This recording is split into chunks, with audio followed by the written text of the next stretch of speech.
Dalam sepekan ini saja ya, dua media besar yang sangat berpengaruh di Amerika Serikat, The New York Times dan The Washington Post, membuat laporan khusus. Kedua media itu menyoroti secara keras tindakan aparat kepolisian menggunakan gas air mata di stadion, sesuatu yang sangat dilarang oleh Federasi Sepak Bola Internasional FIFA, dan ini yang disebut sebagai penyebab kematian lebih dari 100 supporter sepak bola itu. Dalam laporannya pada hari Senin tanggal 3 Oktober 2022, New York Times membuat laporan dengan judul Deadly Shocker Clash in Indonesian Put Police Tactic and Impunity in Spotlight. Dalam Twitternya, New York Times mengutip pendapat ahli bahwa kepolisian Indonesia itu sangat termiliterisasi, kurang terlatih dalam pengendalian massa, dan dalam hampir semua kasus tidak pernah dimintai pertanggungjawabannya atas kesalahan langkah mereka. Sementara The Washington Post dalam sebuah publikasi yang disebutnya sebagai visual forensik, itu pada hari Kamis 6 Oktober ya kemarin itu, dia menuliskan dengan judul How Police Action in Indonesia Led to a Deadly Crash in the Soccer Stadium. Atau kalau kita terjemahkan, kira-kira bagaimana aksi polisi di Indonesia itu menyebabkan kematian yang menghancurkan di stadion sepak bola.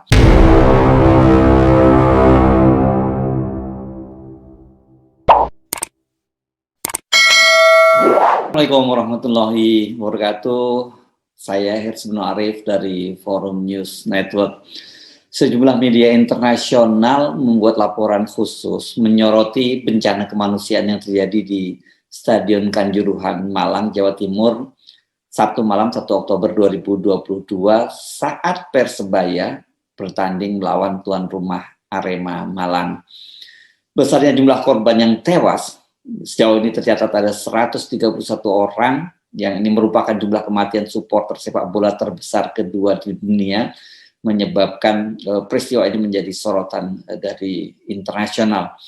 Jumlah itu hanya kalah dengan peristiwa yang terjadi pada tanggal 24 Mei 1964 di Estadio Nacional 5 Peru.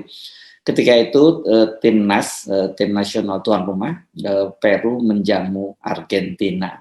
Dalam sepekan ini saja ya, dua media besar yang sangat berpengaruh di Amerika Serikat, The New York Times dan The Washington Post, membuat laporan khusus.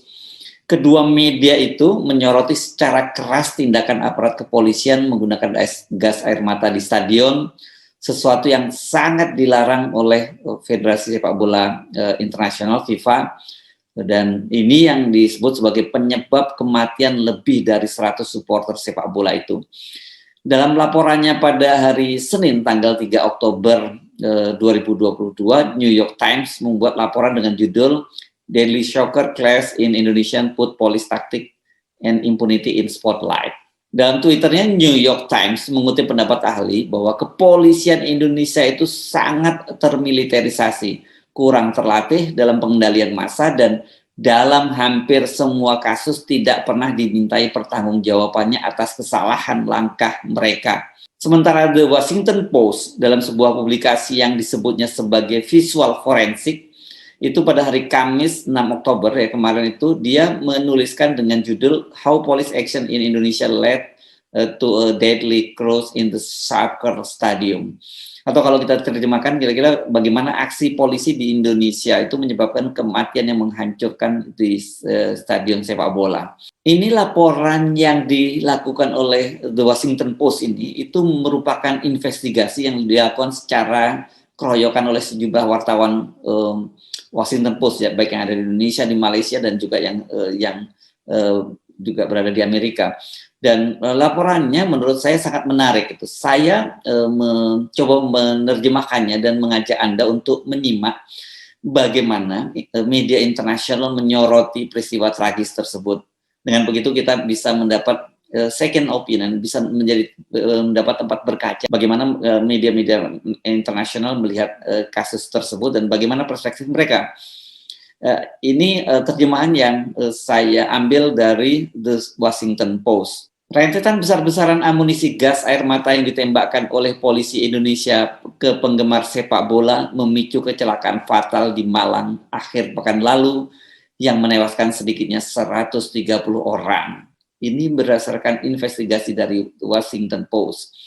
Penembakan sedikitnya 40 amunisi ke arah kerumunan dalam rentang waktu 10 menit yang melanggar protokol nasional dan pedoman keamanan internasional untuk pertandingan sepak bola membuat penggemar lari berdesakan ke pintu keluar. Amunisi termasuk juga gas air mata, flashbang, dan flare. Banyak penggemar terinjak-injak sampai mati dan tertimpa balok dan gerbang logam karena beberapa pintu keluar ditutup. Itu berdasarkan dari hasil penyelidikan. Polisi Nasional Indonesia tidak menanggapi permintaan komentar berulang kali yang diajukan oleh Washington Post. Tinjauan tersebut itu didasarkan pada pemeriksaan lebih dari 100 video dan foto serta wawancara dengan 11 saksi dan analisis oleh pakar pengendalian massa dan pembela hak-hak sipil. Dan ini mengungkapkan bagaimana penggunaan gas air mata oleh polisi dalam menanggapi beberapa ratus penggemar yang memasuki lapangan itu menyebabkan gelombang di ujung selatan Stadion Kejuruan di mana korban selamat mengatakan sebagian besar kematian itu terjadi. Beberapa pintu terkunci, kata saksi mata yang semakin memicu kepanikan. Ini dikonfirmasi oleh Presiden negara, maksudnya Presiden Jokowi yang telah memerintahkan peninjauan keamanan stadion di negara itu. Seperti kita ketahui, Presiden Jokowi kan memerintahkan dilakukan audit terhadap seluruh stadion di Indonesia. Hingga Kamis 6 Oktober, para pejabat mengatakan 131 orang telah meninggal termasuk 40 orang anak-anak. Kelompok hak asasi manusia termasuk Amnesty International Indonesia mengatakan jumlah korban di Kabupaten Malang Indonesia bisa mencapai 200 orang. Pemerintah Indonesia telah menyerukan penyelidikan atas insiden tersebut yang merupakan salah satu bencana kerumunan paling mematikan yang pernah tercatat. Pejabat kepolisian provinsi, saya kira ini maksudnya Kapolda Jawa Timur Irjen Pol Niko Afinta, mengatakan penggunaan gas air mata mereka dibenarkan karena ada anarki. Tetapi para ahli pengendalian massa yang melakukan rekonstruksi video yang disediakan oleh The Washington Post tidak sepakat dengan pernyataan Kapolda Jawa Timur itu. Kapolres Malang dan 9 petugas lainnya diberhentikan pada hari Rabu karena peran mereka dalam bencana tersebut dan 8 petugas lainnya juga sedang diselidiki. Tindakan polisi tersebut melanggar protokol Persatuan Sepak Bola Indonesia PSSI yang menyatakan bahwa semua pertandingan harus mematuhi ketentuan keamanan yang ditetapkan oleh FIFA, Badan Pengatur Sepak Bola Dunia. FIFA melarang gas pengendali massa digunakan di dalam stadion dan mengamanatkan bahwa gerbang keluar dan pintu keluar darurat tetap tidak terhalang setiap saat. Video yang disediakan secara eksklusif untuk Washington Post menunjukkan bahwa polisi tak lama setelah pertandingan berakhir menembakkan setidaknya 40 amunisi yang tidak mematikan ke penggemar baik di lapangan maupun di tribun. Sebagian besar gas melayang menuju bagian atau seksi atau sektor tempat duduk di tribun 11, 12, dan 13. Video itu menunjukkan polisi yang berdiri di depan seksi 13 dan menembakkan gas air mata ke lapangan serta naik ke tribun, mendorong ribuan penonton untuk mengungsi dari tempat duduk mereka. Kemacetan yang terjadi di pintu keluar yang hanya cukup lebar untuk dilewati oleh 1 atau 2 orang sekaligus itu kata saksi mata ya. Clifford Stott, seorang profesor di Universitas Yale di Inggris yang mempelajari perilaku penggemar olahraga, meninjau video yang disediakan oleh The Washington Post dan mengatakan bahwa apa yang terjadi di Kanjuruhan adalah akibat langsung dari tindakan polisi yang dikombinasikan dengan manajemen stadion yang buruk. Bersama dengan pakar pengendalian massa lainnya dan 4 pembela hak-hak sipil, dia mengatakan penggunaan gas air mata oleh polisi tidak proporsional. Menembakkan gas air mata ke tribun penonton saat gerbang terkunci kemungkinan besar tidak akan menghasilkan apa-apa selain korban jiwa dalam jumlah besar, itu katanya. Dan itulah yang terjadi. Washington Post kemudian membuat kronologinya berdasarkan pada waktunya, berdasarkan dari waktu ke waktu ya. Pukul 21.39 itu pada Sabtu, wasit meniup peluit akhir pertandingan antara Arema dengan Persebaya Surabaya. Ini 2 tim rival di Provinsi Jawa Timur. Sebagian besar penonton adalah fans Arema Football Club ya. Ini tim tuan rumah yang kalah dari Persebaya untuk pertama kalinya dalam waktu 23 tahun. Saat pemain Arema mulai meninggalkan lapangan, beberapa supporter melompati pembatas dan mendekati mereka. Sekitar pukul 21.45, ratusan penonton sudah berada di lapangan. Ini dia yang sebutkan dia hanya ratusan ya oleh Washington Post. Sementara polisi mengklaim pada waktu itu ada 3.000-an penonton yang turun ke lapangan. 2 menit setelah para pemain dikawal keluar lapangan, petugas keamanan yang menjaga pintu keluar mulai mendorong mundur kerumunan, membubarkan para penggemar, dan ketegangan kemudian meningkat dengan cepat. Petugas berseragam militer mulai mendorong penggemar kembali ke bagian 11, 12, dan 13, menendang mereka dan memukul mereka dengan tongkat dan perisai anti huru-hara. Beberapa penonton terjatuh saat mereka mencoba memanjat pagar besi dan kembali ke tribun. Ini kalau kita saksikan video-videonya, kita semua bisa menyaksikan. Sayang sekali saya nggak bisa menayangkan video-video ini karena ini regulasi dari YouTube ya, tidak mungkin kan untuk saya tayangkan. Nah, sekitar pukul 21.50, polisi meningkatkan gas air mata dan flash bang. Asap yang disebabkan oleh suar dan gas melayang ke arah bagian tempat duduk selatan. Nah, ini berdasarkan video yang mereka tonton. Penonton di bagian 9 dan 10 mengatakan kepada Washington Post bahwa mereka batuk dan mata mereka mulai berkaca-kaca. Sementara mereka yang di sektor atau di bagian 12 dan 13 itu barisan ini hampir seluruhnya diliputi oleh asap yang terdiri dari bahan kimia. Teriakan dari tribun 13 bergema melalui tribun, itu kata saksi. Gasnya terbakar, kenang Elmiati. Ini seorang wanita 33 tahun yang dia duduk dekat pintu keluar di sektor 13 ini, di seksi 13, bersama suami dan putranya yang baru berusia 3 tahun. Tapi mereka kemudian terpisah dalam kekacauan itu, dan keduanya ini, suami dan anak dari Elmiati ini meninggal dunia karena luka-luka malam itu. Mereka terus menembak ke tribun, tapi orang-orang di sana tidak tahu apa yang terjadi, itu kata Elmiati. Bukan kami yang berlari ke lapangan. Saat gas dan asap mengepul melalui bagian 12 dan 13, banyak penonton melompat kembali ke lapangan untuk menghindarinya. Menurut 10 orang saksi yang diwawancarai oleh The Washington Post, orang yang lain yang mencoba pergi menemukan pintu keluar itu terhalang dan mendorong mereka untuk melompat ke lapangan juga dan mencari jalan keluar lain. Petugas kemudian menembakkan lebih banyak gas air mata ke ujung selatan stadion dan beberapa langsung ke tribun. Semua orang panik, pendukung panik karena ingin keluar, aparat juga panik, itu kata Aribowo Sucipto, fotografer lokal di lokasi kejadian. Kedua belah pihak panik dan itu menjadi siklus. Ranto Sibarani, seorang pengacara hak asasi manusia di Medan, Indonesia yang diminta oleh Washington Post untuk meninjau rekaman video, mengatakan bahwa pihak berwenang tampaknya menembakkan amunisi tidak mematikan ini secara sporadis dan tanpa strategi yang jelas. Ada kekuatan lokal dan nasional dan militer di lapangan. Ini maksudnya ada polisi lokal ya, saya kira, dan polisi nasional gitu di lapangan yang tidak jelas siapa yang bertanggung jawab. Hasilnya adalah penggunaan bahan kimia yang masif dan tidak terkoordinasi, itu kata Sibarani.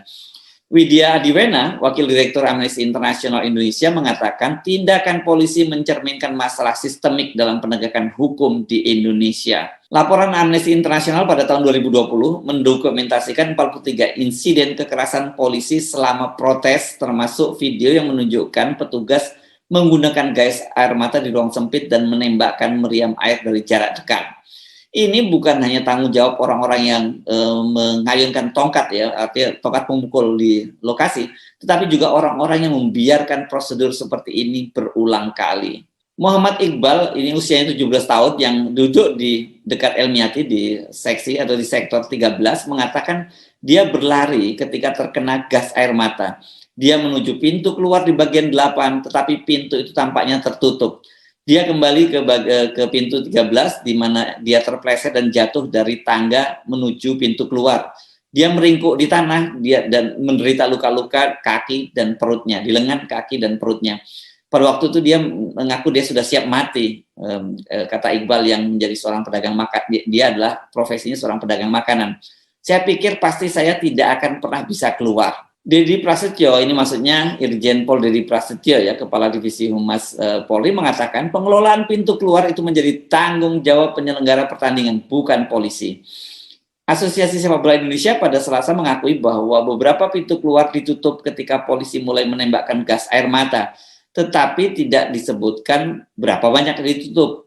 Para pekerja stadion belum sempat membuka kembali semua gerbang, kata Erwin Tobing, perwakilan asosiasi. Tetapi para ahli pengendalian massa mencatat bahwa pada saat polisi mulai menembakkan gas air mata, permainan telah berakhir selama sekitar 11 menit. Penyelidikan polisi mengutip alasan mereka tentang video pengawasan 6 dari 14 gerbang di stadion mengatakan hari Selasa bahwa pintu-pintu terbuka tapi terlalu sempit untuk menangani massa orang yang keluar. Foto dan video ini menunjukkan beberapa pintu di sekitar stadion bengkok dan setelah insiden itu. Saya telah melihat rekaman video gerbang baja berat yang telah bengkok karena tekanan. Ya, mereka hanya bisa ditekuk oleh tekanan jika mereka terkunci rapat, itu kata Scott. Pintu keluar yang terbuka di beberapa tempat terhalang oleh orang-orang yang pingsan atau tersandung, itu kata saksi mata. Baitul Rahman, 27 tahun, mengatakan dia keluar melalui pintu keluar di seksi 3 sebelum pergi ke seksi 4 untuk membantu orang yang telah terjebak. Saya melihat sekitar 20 orang hanya bertumpuk satu sama lainnya. Saya merasakan tangan mereka memegang kaki saya dan melihat seorang pria yang tidak bisa keluar dari bawah tumpukan mayat. Ini deskripsi yang dilakukan oleh Washington Post ini tentu saja ini sangat dramatis, dan Anda bisa bayangkan bahwa Washington Post ini adalah media yang di Amerika dibaca oleh para pengambil kebijakan di Amerika. Dan kita bisa membayangkan bagaimana mereka menilai aparat keamanan kita, para polisi kita, karena sejak awal konsisten ini Washington Post maupun New York Times menyoroti ini persoalannya ada di kepolisian. Jadi Kapolri sudah mengumumkan siapa-siapa tersangkanya, tidak hanya polisi tapi juga penanggung jawab Liga Indonesia yang sudah menjadi tersangkanya. Nah, tetapi polisi harus hati-hati. Kasus ini sekarang ini tidak hanya disoroti oleh netizen di dalam negeri, tetapi mata dunia, mata internasional mengawasi, dan ini tercermin dari 2 artikel yang ditulis oleh Washington Post dan juga The New York Times tadi. Saya Hersmono Arif dari Forum News Network. Sampai jumpa lagi. Wassalamualaikum warahmatullahi wabarakatuh.